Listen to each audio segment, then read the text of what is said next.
spiritual values, moral issues, government, economy, education, work, responsibility.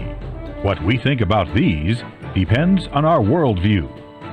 Now, VCY America presents Worldview Weekend Radio with Brannon Howse. Glad you are with us. We're going to get an update from Israel real quick from Aaron. I might play a patriotic number or two that will be a part of our big patriotic special that we're debuting tomorrow night at worldviewtube.com. We spent a year on this one. Shouldn't have taken us that long, to be honest with you, but we got distracted by some other projects, had to put some things on hold, but spent about a year working on this big patriotic special we'll be releasing on July 3rd at 7:30 Central Time. And the emphasis, of course, is informed patriotism matters. That's the theme I've chosen for this patriotic special. And the reason why is that's the farewell address.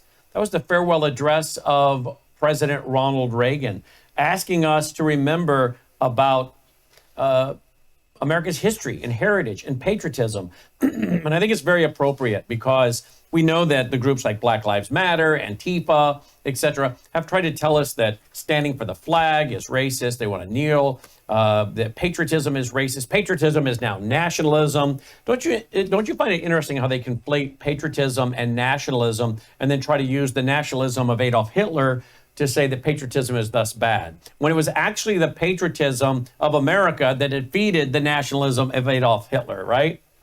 But reality is we're not the ones interested in the nationalism of the radicals. Their definition of nationalism is the state is of primary importance. The state. We don't believe that. Not at all. So sadly, a lot of people are buying the lie. Well, the best way to confront a lie is with the truth. And the best way to deal with the left when they try to censor us is say it and say it and say it again and again and again. Do not conform. Do not conform. Resist. Do the opposite of what they want. They don't want us being patriotic. They don't want us acknowledging that our rights come from God, not the government. The government is instituted among men, but the template's created by God. And men institute the template of government created by God for the purpose of defending God-given liberties, not government-granted liberties. And so we decided we would produce something here to encourage people in remembering where our rights come from. They are gifts from God. And it is us, the people, that are responsible for guarding those God-given rights, which require us to remember what are the laws of God. What says the Lord? And so we're going to do that with this patriotic special. I think you're going to appreciate it. Put a lot of time and effort into it. There's been, Jill, myself, Logan, Van, John. That's 5. Let's see. Gary, that's 6. Am I leaving anyone else out, Logan? 6. Oh, Ty, 7. So there's been at least 7 of us working on this. At least 7 of us working on this. You know, we don't get a half $500 million. We don't get $500 million from the federal government like PBS. PBS does a big patriotic special, which I've enjoyed watching. I mean, I enjoyed growing up watching, Washington, D.C. 4th. I would often set my schedule around that, actually, because it was easy living in Central Time Zone to turn that on and watch that, and then you could go out and watch fireworks. But I've always enjoyed watching a Capitol 4th. I think that's what they officially call it. And at times it has been extremely patriotic. You think back, you probably go on YouTube, look at some of the old Capitol 4th TV specials put out by PBS, a left-leaning woke group. And maybe this year I'll turn it on just to see what they're up to, because how do you do that anymore with all of this politically correct cultural Marxism woke ideology? But in years gone by, you used to watch that in the narration. I would listen. I know history, obviously, and I would listen. I'm like, this is pretty good stuff. Full orchestra, beautiful, patriotic, great camera angles, swinging boom cameras from a production value standpoint. You know, Logan and I and the other guys on the team watch it and go, that's a lot of high value production there. And I don't know. I don't know what they're going to do this year. How can they? When the left has said that the founding fathers were white supremacists, domestic terrorists. We'll see what they'll do. But we don't get $500 million from the federal government like PBS. Go look that up. But we are going to produce our own, and we have produced now our own patriotic television special. So we hope many of you will tune into it. It'll air 7:30 Central at worldviewtube.com, July 3rd. And we'll put it online. We'll endeavor to put it online pretty quick that night so that you can watch it again and again and share it with friends. And I hope you will. I hope you'll send it all over the place when you get there to worldviewtube.com. Grab the URL when we post it late on the 3rd and enjoy it with family and friends. Enjoy it with family and friends. I hope you'll do that. All right. Joining me now is Aaron out of Israel. Live report from Aaron. Lots of things to get to. We haven't had a report from Aaron here in a few days, so let's get one. Aaron, welcome back to the broadcast. Thanks for joining us. Thanks, Brannon. Good to be with you. You too, my friend. Let's go to worldviewreport.com, folks. Worldviewreport.com is your daily aggregated news site. Biden administration effectively withholding 7 weapon systems from Israel. This is in the Jewish News Syndicate. Biden administration effectively withholding 7 weapon systems from Israel. The House Foreign Affairs Committee chair said he signed off on the weapons and Congress appropriated them, but I guess the Biden regime is holding them up. Anything you want to say about that? Well, yeah, this has been going on for a while, and this is causing more friction between President Biden and Benjamin Netanyahu. Obviously, the Democratic government want to navigate how this war is going. And but isn't it interesting that Bibi Netanyahu has not swayed? He's stuck to his guns, and we're going to have to do it with or without the help of the United States weapons and help. But this has been going on for months now.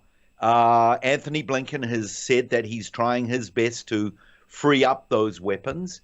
But let me tell you, once we're finishing with the Gaza Strip, and if it really does break out in the north, which we've been talking about for days, we're going to need as much ammunition as we can get. Now you're saying we're reading reports now that this is going to go to full out war.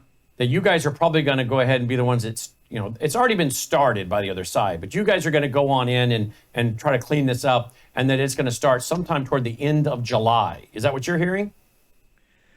Well, it changes all the time. I mean, yeah. I was told a few months ago that it was going to be in the summer. Then I was told it was going to be when the children finished their school year, which was about a week ago. So now we're talking about before the end of July. Listen, I'm hearing reports that there could well be a diplomatic breakthrough. Anything is possible, but our tanks, our jeeps, our trucks, they're rampantly moving along the roads. Our supermarkets, they're clearing out car parks under the ground and using them for hospitals. Wait a minute. Stop right there. You lost me. What are they doing with your supermarkets? What they're doing is, you know how you get underground parking? Yeah. So you have grocery stores that have underground parking. No. I'm sorry. I didn't explain that correctly. So just imagine just a simple, plain underground parking. Mm-hmm. And what they've done, they are now transforming them into hospitals, into supermarkets, meaning that we have safe places for these, hospitals and supermarkets. Because if war breaks out, and the reports that I'm hearing, Brannon, are, Hezbollah are planning on once we go in. See, one of the strategies, one of the goals is we're going to have to go in on the ground. It's going to be a third Lebanon war, and our men will go in on the ground. We will invade Lebanon. Why? Because we want to? No way do we want to. We've pulled out twice from Lebanon. Everyone knows, and if people don't know, it's because for months and months and months, just about every day, Hezbollah, who are controlling South Lebanon, they have been firing missiles at us. 100,000 of our residents cannot live on the border. They want to go back home. So our government are saying enough is enough. We don't have any more patience for this. So our ground forces will go in. Now, what we're hearing is that by the threats of Hezbollah and Iran is that they could send up to 3 to 4 to 5,000 missiles per day. That will be potentially catastrophic for us. And a lot of those missiles, drones, they're precision. They know where they want to hit. And we've got petroleum tanks up in the port of Haifa. We've got military bases. We've got hospitals. We've got supermarkets. And if people need blood, if they need medical care, being above the ground is going to be too dangerous. So this is what we're planning under the ground. Cemeteries are ready, hospitals above and under the ground already. The public are I don't know how ready we are, to be honest, Brandon. Well, let me ask you that though. You've lived there, what, 30 years now? 32 years. Okay, 32 years. Have you ever in your 32 years seen them building hospitals and grocery stores underground?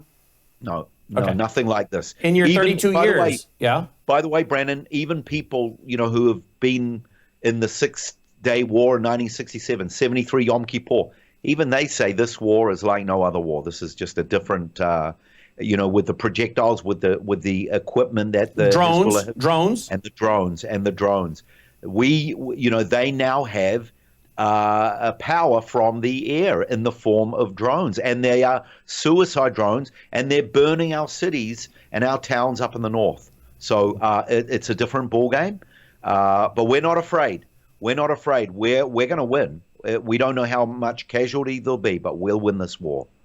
Well, so you've never, in your 32 years, never seen them building hospitals underground, seen them building grocery stores underground. I mean, just think about that for alone. Hospitals underground. They're turning parking garages underground into hospitals and into grocery stores. Now, that means someone has got to come in there and do a lot of electrical work, because you don't just naturally have all the electrical work you need, to be able to power a grocery store. Imagining, I don't know if they're going to have frozen food in there that needs to be, cooled, which that pulls a lot of power. All that hospital equipment pulls a lot of power. So that means they have to go in and they have to build electrical panels and put in all kinds of, different things that allow for that kind of pull on the power, breakers and all that good stuff. So let me talk to you about that when we come back.